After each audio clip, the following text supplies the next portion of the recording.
À l'occasion de ses 70 ans, le père Séverin Moulologue Akpé, prêtre catholique à Lomé, livre une déclaration coup de gueule sans détour sur la situation socio-politique du Togo. Dans un message poignant, il interpelle gouvernants et opposants, dénonce les injustices et appelle à un sursaut collectif pour que le peuple togolais, affamé de pain et de paix, retrouve sa dignité. Un plaidoyer puissant qui mêle foi, courage prophétique et responsabilité citoyenne. Déclaration d'un Togolais affamé. Aujourd'hui, 13 juillet 2025. Je célèbre le jour d'incidence de mes 70 ans de naissance. À cette occasion, j'ai décidé de faire une déclaration sous forme de coup de gueule en face de la situation socio-politique que nous vivons au Togo. Togo Children's Story. / préliminaire. En guise de préliminaire, je précise que cette déclaration jaillit de mon cœur et de l'amour que j'ai pour ce pays, que j'ai hérité de l'amour fou de Dieu. Mon désir est de participer à la quête de bien pour mon peuple. Je me situe dans la lignée des prophètes, et plus particulièrement de Jérémie qui dénonce le mal où qu'il se trouve, d'Élie face à Akab et à son épouse Jézabel, et de Jean-Baptiste qui a osé dire à Hérode que prendre la femme de son frère était mauvais. Ils ont été persécutés, j'en ai conscience. Mais j'ai conscience aussi qu'à 70 ans, on n'a plus peur de la mort, mais on se prépare à la mort. Pour faire cette déclaration, je n'ai pas demandé l'autorisation de mon évêque. C'est dire que mes propos n'engagent ni l'Église, ni de personne d'autre que moi. Mais je sais que Jésus a qualifié Hérode de renard, alors que nous croyions qu'il est sans péché. Il a traité les pharisiens d'hypocrites, et cela ne lui est pas compté comme péché. Habituellement, on nous rabâche cette pensée selon laquelle les prêtres ne doivent pas faire de politique. Ceux qui se réfugient derrière cette affirmation pour nous envoyer dans nos sacristies n'ont rien compris.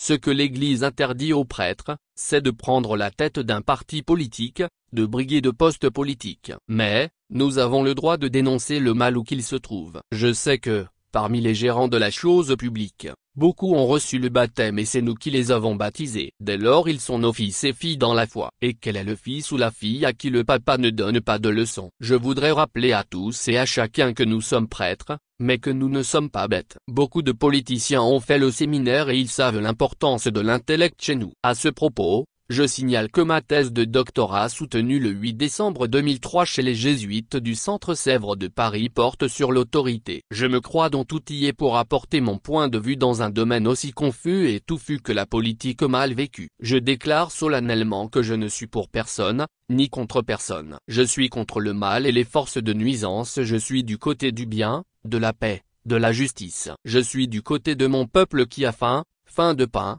faim de justice, fin de paix. C'est dans ce sens que j'oriente la présente déclaration. Et maintenant, entrons dans le vif du sujet. La vie de la nation. Le Togo appartient à tous les Togolais, pas seulement aux gouvernants, pas seulement à l'opposition. Le Togo n'appartient pas non plus aux gouvernants et à l'opposition réunis. Le Togo appartient aux Togolais, à tous les Togolais. Togo Children's Story. Il y a une chanson que nous exécutions par le passé, chanson dans laquelle nous disions à peu près ceci: le Togo était un ballon que tout le monde jouait. Ma question est de savoir si le Togo devait rester un ballon que les gouvernants et l'opposition doivent se renvoyer. Faudra-t-il que les gouvernants et l'opposition continuent de se jouer des Togolais dans leurs intérêts égoïstes? Le temps n'est-il pas venu de donner un carton rouge à ces deux protagonistes qui s'arrangent pour nous pourrir la vie? Ne l'oublions pas, ils ont des lieux de rencontre, dans leurs différentes loges dans lesquelles se prennent les décisions dans notre dos. Cela doit cesser. / Interpellation des gouvernants. C'est vous qui détenez les clés de la vie du pays. Souffrez que je m'adresse à vous en premier lieu. Togo Children's Story. / Chers gouvernants,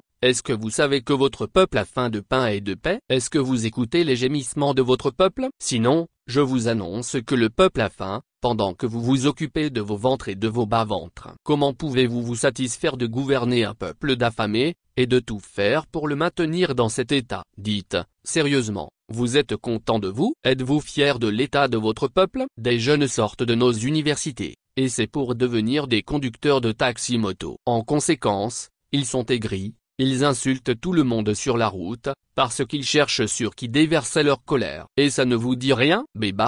Gouverner, c'est prévoir, dit-on. Qu'est-ce que vous prévoyez pour ce peuple? Quel bonheur pour lui. J'ai l'impression que vous vous comportez plus comme des gardiens de cimetière que comme des porteurs d'espérance. Quel avenir pour le peuple? Quand votre avenir à vous, c'est de tout faire pour prolonger votre survie. Car c'est bien de cela qu'il s'agit. vous avez commis des actes répréhensibles, et vous avez peur qu'on vous juge demain, et vous voulez donc éviter que demain advienne. Vous avez peur de l'avenir de vos nombreuses progénitures, et vous n'avez pas fini d'amasser pour eux pendant que le peuple, vrai et unique propriétaire des biens du pays, meurt de faim. 4/ Interpellation à l'opposition. Chers membres des partis d'opposition, quelle est la mission réelle d'une opposition que se respecte? Il s'agit, selon moi, de dénoncer le mal que font les gouvernants, mais il faut aussi nous proposer des projets de gouvernement qui vont dans le sens du bonheur du peuple. Mais j'ai l'impression que votre projet de gouvernement consiste à répéter à longueur de journée que cette famille est au pouvoir depuis trop longtemps et qu'elle doit dégager. Peut-on appeler cela projet de gouvernement? Ne voyez-vous pas que ces propos sont de nature à encourager cette famille à s'accrocher j'y suis et j'y reste? Autre chose, lorsque l'on vous donne des conseils, vous raidissez le cou et arrondissez le dos. À ce propos, lorsque vous allez aux négociations en vous fermant aux mêmes négociations,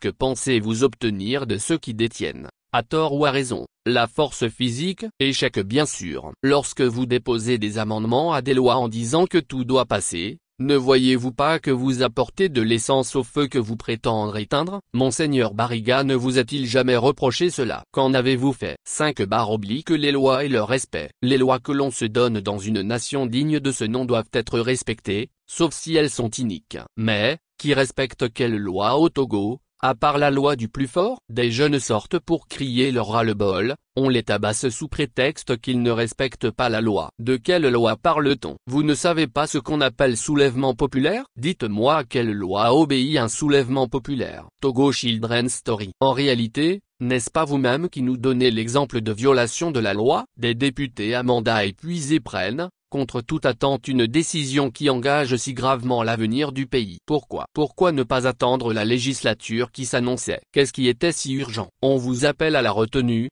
vous foncez. Et c'est ainsi que vous violez la conscience du peuple que vous voulez servir. Vous violez la loi, les jeunes violent la loi et le peuple est violé en permanence. Et tout le monde sait que le viol laisse des empreintes psychologiques indélébiles. Vous êtes devenus des gérants d'un peuple violé, pas vous-même. Ces propos ne concernent pas seulement les gouvernants. Quand des juges faussent le jugement pour des intérêts inavouables, est-ce sur l'ordre du président? Quand un responsable profite de sa situation sociale pour brimer ses administrés, les terroriser, et leur voler leurs biens, est-ce sur l'ordre des gouvernants? Quand des chefs de parti ne rendent pas compte à leurs militants de la gestion des biens du parti, est-ce sur l'ordre des gouvernants? Les maires issus de l'opposition peuvent-ils dire, la main sur le cœur, qu'ils sont clairs dans la gestion de leur mairie et autres municipalités?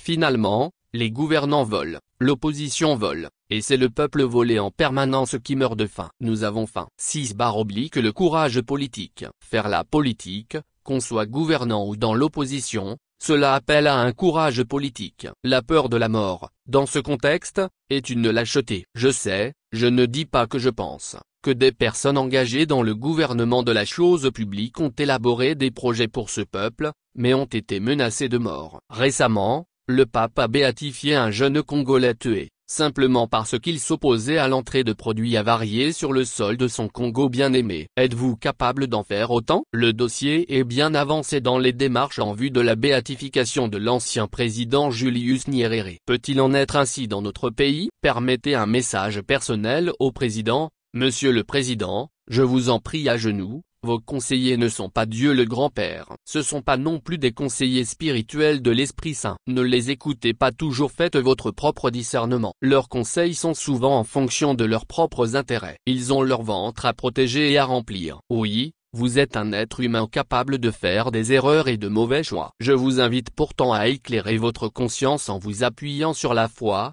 et à l'écouter. Laissez l'Esprit Saint vous guider. Écoutez-le, je vous en prie. Vous savez ce que je dis. Vous savez ce dont je parle. Il n'est pas normal qu'un autre vienne réparer ce que vous aviez prévu réparer. Ah bon, entendeur, demi-mot suffit. Ceux qui vous entourent vont s'énerver contre moi. Mais j'ai 70 ans aujourd'hui et, je le répète, à 70 ans, on n'a plus peur de la mort, on se prépare à la mort. Une observation avant de tendre vers la fin, les appels des évêques. 7/ Les appels des évêques. Cette déclaration je l'ai située dans les appels des évêques du Togo. Avant d'être prêtre, je suis chrétien et j'ai mal chaque fois les évêques tirent la sonnette d'alarme et que l'on prend un vilain plaisir d'ignorer leurs propos. Togo Children's Story. Vous savez, les prêtres ont accès à la conscience de gens. On nous fait confiance et on nous parle. Nous sommes des dépotoirs sur lesquels des affamés de tous bords et des constipés de tous horizons jettent leur ras-le-bol, leur coup de gueule. Nous savons ce que les gens ne peuvent dire, mais qu'ils vivent dans le silence de leur cœur endolori. Et cela, par des gens venus de tous horizons gouvernants, opposants, Togolais lambda. Nous sommes tenus au secret, mais quand, sans trahir les secrets, nous vous disons de faire attention, ne vous entêtez pas. J'invite ici les uns et les autres à relire tous les appels de nos évêques, et les résultats obtenus quand ces appels ont été rejetés. Lorsque les prophètes, les vrais, parlent au nom de Dieu, ceux qui ne les écoutent pas sont responsables des conséquences. Ne l'oublions pas. 8// Un dernier appel. Mon coup de gueule est un cri du cœur en faveur de mon peuple. Gouvernement et opposition, arrêtez de nous tourner en bourrique. Arrêtez de faire passer vos intérêts personnels et mesquins dans les sillons si profonds que vous tracez sur le dos déjà meurtri de votre peuple. Nous avons faim de pain, nous avons faim de paix. Nous voulons vivre, vivre enfin. Et c'est ici que me vient à l'esprit ce chant d'Alpha Blondy à un moment de l'histoire politique de la Côte d'Ivoire, où fouet, babo, attendez-vous. Que cet appel soit entendu et que la vie soit le bonheur aussi, mais surtout la paix. C'est le cadeau que je vous demande de donner au peuple togolais en ce 70e anniversaire de ma naissance dans un pauvre petit village demeuré pauvre aujourd'hui encore. Nous avons faim. Permettez-nous de manger à notre faim. C'est tout ce que nous demandons. Et je crois que nous pouvons vous le dire. On ne peut frapper un enfant et l'empêcher de pleurer. Donnez-nous pain et paix. Et que l'Éternel bénisse le Togo et de ses enfants les conducteurs. Togo Children's Story. Séverin Moulolog Akp. Togo les affamés de pain et de paix. Prêtre de Jésus-Christ à Lomé, Togo.